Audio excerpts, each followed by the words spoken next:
groove is a very interesting thing to talk about because it's a lot of feel, timing, and rhythm all mashed into one. It's the bass player with the drummer going back and forth, matching each other, doing different things at different spots, and it can get really confusing, but the basics is this. Whenever you're playing a bass line, your job is to sit in the pocket. Now what that means is you practice with a metronome. Metronomes are, I know, boring. You could practice with music if you would like, but I would recommend using a metronome so you're hitting each beat exactly where they need to be. And a lot of groove comes down with note length. So I want you to hear the difference between these two bass lines.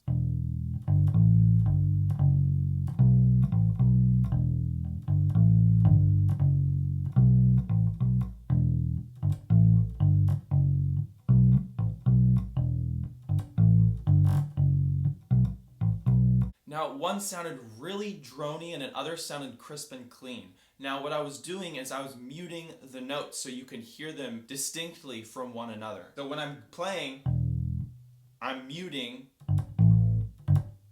before I go to the next string.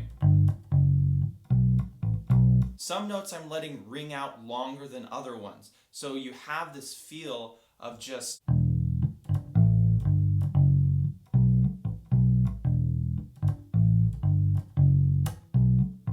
it just sounds a lot better. There are two ways to mute your string if you're playing whatever a G. One way is just to lift your finger off the G, and another way is to use your plucking hand and just mute it like that. Each one is going to be used in different contexts of bass lines. Most of the time, I just lift off of the note. Sometimes I even do both. Now, when you're playing open strings like this, you can mute it with this hand, or you can mute it with your plucking hand.